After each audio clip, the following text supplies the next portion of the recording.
walaalayaal assalaamu calaykum waraxmatullaahi wabarakaatuh. walaalayaal waa alif la kordhabay oo muxuu ahaaye Soomaaliya saa kusoo baranay walaalayaal in idigu akhriyo rabo qoftii jecel inay ku barato sidii Soomaaliya lagu akhrisan jiray ayaa inta insha Allah tacaala ka baranayso oo kala soconayso. marka walaalayaal kusoo dhawaada. bismillaahir rahmaanir rahiim.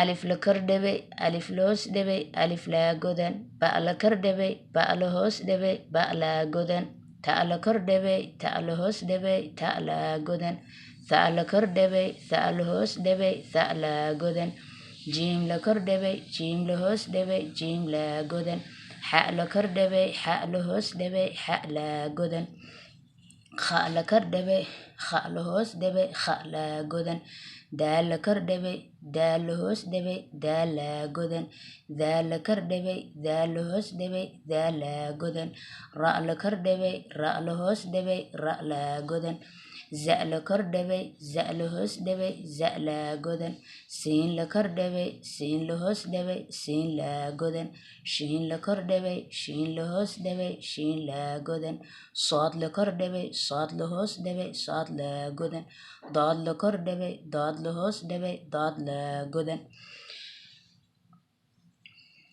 marka walaalayaal sidii carabigana insha Allah tacaala waa iyadana idigu dul maraaya.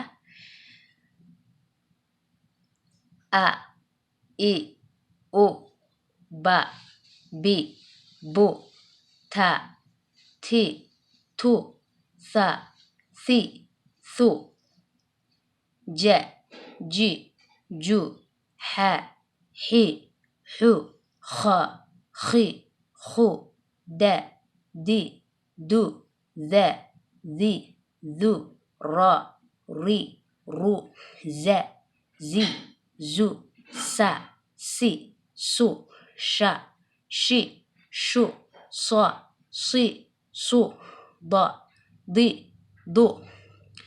marka walaalayaal waa isleeyihiin waxay ku kala bedelan yihiin carabigii iyo Soomaaligii ma ogiye kordhigii iyo hoos dhigii ay ayadana ku tilmaamaysaa. marka walaalayaal waa isla midkii qof walba dhinaca jeceshaayay u baranaysaa insha Allah. marka walaalayaal ka faa'iideysta insha Allah. intaasaan insha Allah tacaala walaalayaal inta ka bixin ka hor insha Allah tacaala alif la kordhabay qaybta dhiman insha Allah tacaala waxaan ku soo dari doonaa next week soo socdo. marka walaalayaal waxa ogaanaysiin oo kaleeto isniinta iyo talaadada ayaan alif ka dhigaa. muxuu ahaay ayadana quraanaan dhigaa. quraankana waxaan dhigaa muxuu ahaay arbacada iyo khamiista. marka weegi 4 jeeraan soo galaa. marka walaalayaal sidaas ula socda.